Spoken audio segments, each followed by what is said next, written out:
pour que je vous parle enfin de ma pile à lire de janvier. Ça y est, 2025 est là. Et à nous, les nouvelles lectures. Alors je suis équipée de ma tablette pour la simple et bonne raison que je vais profiter de cette vidéo pour vous présenter quelques challenges au passage qui m'ont tout simplement permis justement de confectionner cette pile à lire, ou peut-être plutôt cette pioche à lire vu le nombre de titres qu'il y a dedans. Et pour les 4 premiers livres que j'ai à vous présenter, je les ai choisis grâce ou à cause de, je ne sais plus trop bien, du challenge astrologique 2025 proposé par Karan sur Livre Addict. Donc grosso modo, pour tous les challenges que je vais vous présenter dans cette vidéo, il s'agit de trouver des livres selon des thèmes, mais celui-ci a une particularité, c'est un challenge à points où nous avons maximum 4 lectures dans le mois pour obtenir le plus de points possible. Comment vous dire que la joueuse que je suis a décidé de maximiser tout simplement sa sélection dans la pile à lire et que j'espère bien engranger au moins sur janvier le plus de points possible. Et donc, première consigne, votre lecture compte au moins 5 notes qui rapportent 1 point. Votre roman est le premier tome d'une saga qui rapporte 2 points. Écrire Rat avec les lettres du titre du livre, ça rapporte 5 points. Et l'auteur a un prénom de seulement et uniquement 3 lettres qui rapporte 10 points. Donc maintenant, je vais pouvoir vous présenter les livres que j'ai choisis. En premier, un qui n'est toujours pas ouvert, qui est très joli, dont je vous ai parlé durant la vidéo des sorties du mois de janvier. Il s'agit donc du tome 1 de Dark Magie, à savoir La Fortune sourit aux acharnés, de Kel Carpenter, aux éditions Bookmark, collection Lost Kingdom. Je vais juste vous lire la première phrase, et si vous êtes curieux, tout simplement, n'hésitez pas à cliquer sur les liens en description pour voir exactement le résumé du livre. La douleur, c'est le corps qui vous rappelle que vous êtes vivant, que vous avez survécu pour faire payer à celui qui vous a fait du mal. Bon, de mémoire, on est sur quelque chose où il y a de la vengeance. Vous avez un magnifique reflet parce que comme toujours, je ne l'ai pas encore ouvert. Il est encore complètement sous son blister. Mais donc, voilà.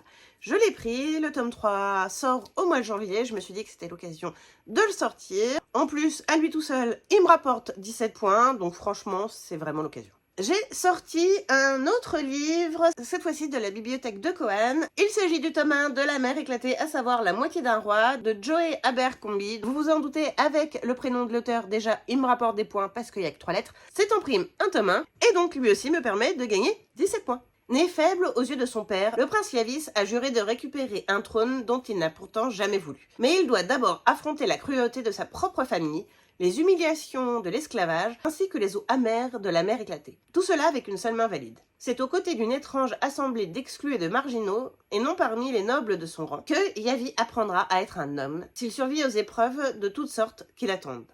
Je crois que c'est une trilogie. Je sais qu'il existe en audio, donc lui, il y a de grandes chances que je me prenne un crédit audible pour pouvoir le lire. Un livre que j'ai pris dans une édition qui n'existe plus, puisque les éditions Onyx ont fermé malheureusement. Il s'agit de Liberty, au nom de notre survie, d'Alyssa Coste. J'adore en plus quand il y a des petites dédicaces dedans. Kayla vit dans un monde où le virus a tout ravagé. Il a pris la vie de milliards de personnes et emporté la capacité de la donner à des millions d'autres. Le gouvernement mondial, acculé, édicte des règles strictes pour lutter contre la menace. C'est le début d'une dictature d'un nouveau genre. Pour la survie de l'humanité, chaque personne a l'obligation de se soumettre au test pour être recensée en tant que fertile ou infertile et marquée selon le résultat. Kayla refuse d'échanger sa liberté contre une marque, d'être enfermée dans un centre dédié à la reproduction ou de travailler dans les camps pour le confort des fertiles. Elle ne s'est jamais soumise à personne et ne commencera pas aujourd'hui. La seule solution qui s'offre à elle, fuir et trouver la résistance. Franchement, c'est le genre de livre en dystopie qui me font vachement envie. Parce que le sujet des utérus est quand même super méga important.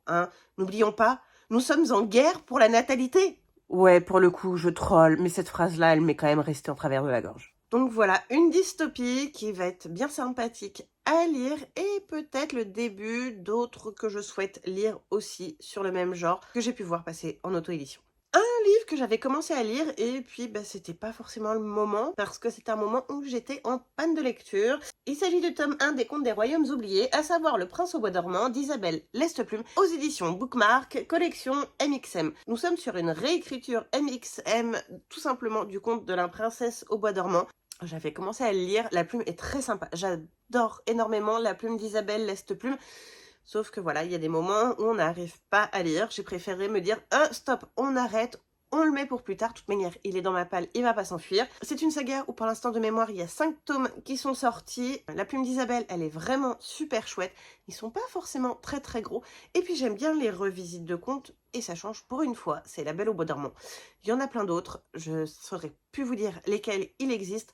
Mais franchement, si vous voulez de la réécriture de contes en mode MXM, allez-y, c'est une valeur sûre. Ah, et j'ai oublié de vous dire, celui-là me rapporte du coup 14 points et celui-ci 13 points. Un autre challenge où je participe pour 2025, il s'agit de À vos reliques de Nelan07 sur Livre Addict. Et pour janvier, il faut sortir un livre offert. Il s'agit d'un livre offert puisque je l'ai reçu en cadeau. Ok, c'est le cadeau d'un concours. Mais ça reste un livre offert que je n'ai pas payé. Et donc je vais vous parler du tome 1 des Whisper Week, à savoir Le labyrinthe sans fin de Jordan Lee aux éditions Ozo. Déjà, il est beau déjà. Pour ceux qui suivent mes vidéos, il est aussi présent dans le challenge que Kwan m'a lancé pour 2025 puisque il l'a sélectionné. Et pour le coup, il l'a sélectionné parce que le jaspage est beau. Tout commença par une fissure dans le mur. Dédalum est un monde étrange et impossible, un monde où les rues ne tiennent pas en place, où les cartes à jouer servent de monnaie et où les humains jettent des sorts à l'aide d'étranges poupées. Quand Benjamia est propulsé à Dédaléum, sa route croise celle d'Elisabella. Pour rentrer chez lui, il n'a pas d'autre choix que de la suivre dans une quête effrénée sur la trace des mystérieuses Whisper Week. L'histoire du garçon qui ne croyait pas en la magie et du monde qui l'a fait changer d'avis. Donc voilà, bien sympa. Ça reste un gros bébé parce qu'il fait quand même plus de 500 pages. Je sais plus s'il y a une version audio ou pas. Peut-être. S'il existe en audio dans ces cas-là, je l'écouterai, mais en audio VF, parce que je ne maîtrise pas assez bien la langue de Shakespeare pour pouvoir me permettre de lire en anglais. Mais bon, il me donne bien envie, donc il sera dans la palle et j'espère qu'il sera lu. Pour la version 2025 du challenge des 12 thèmes, Gély Dragon nous propose cette fois-ci de faire un tour du monde et la première escale est en Italie. Je vous le présentais dans ma dernière vidéo, j'ai mis pour le coup L'ombre à Berlin de Nicolas Texier, puisque pour cette thématique-là, il fallait de l'histoire, un roman historique. Et quoi de mieux qu'un roman qui parle de ce qui s'est passé à Berlin dans les années 30. Franchement, moi je dis, on est bien sur ce thème-là. Les lectures de Julie a lancé cette année sur Insta le Friends Book Challenge. Alors pour le coup, j'ai jamais regardé, je crois, un épisode complet de Friends. J'ai pas accroché. Peut-être si j'ai dû tester une fois, mais ça m'a pas emballé.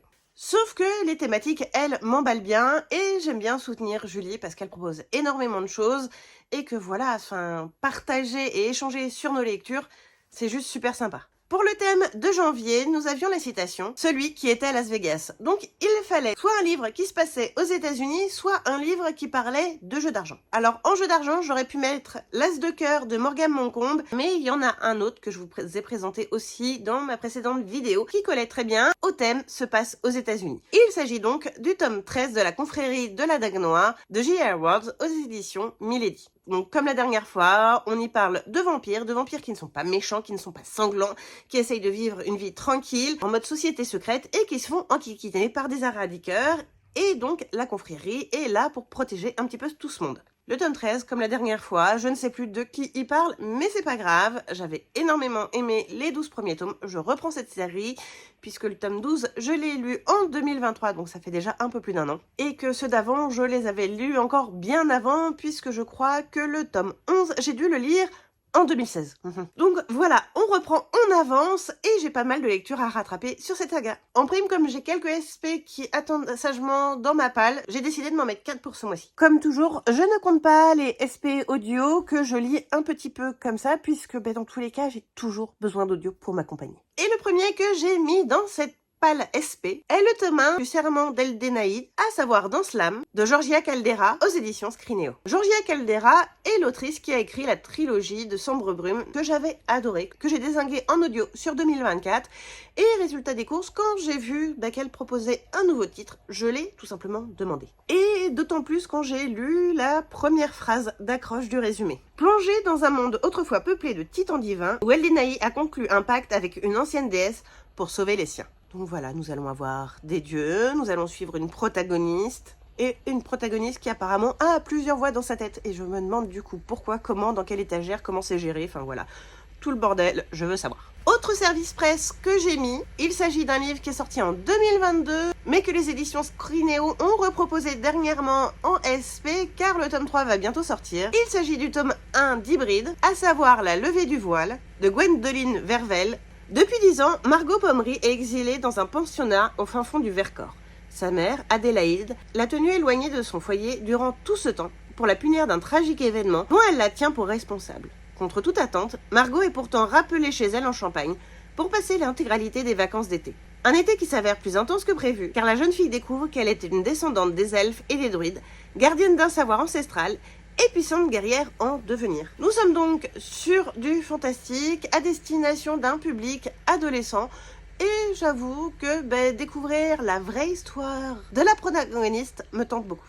Un que j'ai commencé sur le mois de décembre que je remets dans cette pile à lire parce que je l'ai mis un petit peu de côté. Il s'agit d'un crush, des dramas et un bal pour Noël de Lise Seven, toujours aux éditions Scrinéo. Et donc nous allons retrouver des lycéens et plus particulièrement une lycéenne qui va devoir organiser avec des camarades de classe qu'elle n'apprécie pas forcément un bal de Noël version américain pour financer un projet. Bien sûr, nous sommes en France, mais quand même l'idée c'est bien de faire un bal à l'américaine, donc avec plein de paillettes, de ballons, de couleurs, de tout ce que vous voulez. Imaginez le cliché du cliché. Mais surtout, il y a des crushs qui se font, il y a des dramas parce que les uns veulent faire ci, les autres veulent faire ça, il y a des quiproquos. En voulez-vous partout. Je kiffe ma lecture, je l'ai mis de côté parce qu'il y a eu un autre livre qui a dû passer avant, mais il faut que je le finisse.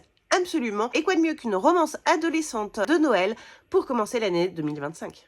Et pour finir cette sélection, je vous présente un livre qui sort ce mois-ci. Il s'agit du Lion de Chrysos, de Seana Lanchid, aux éditions Gulfstream, collection électrogène. Créé par le souffle divin d'Horace, les inhumains ont le pouvoir de se métamorphoser en fauves féroces. Terrifiés par les menaces qu'ils incarnent, le royaume de Chrysos, par ses mages et leur incantation, est parvenu à sceller leur animalité. Bon, apparemment, ça n'a pas été si bien scellé que ça, puisque le prince héritier a tué sa maman. Et oui, en effet, c'est un inhumain et va s'en suivre une chasse par le lion de Chrysos qui est bien décidé à remettre la main sur ce prince. Donc voilà ma petite sélection, peut-être grosse sélection de mes lectures qui me font envie pour janvier.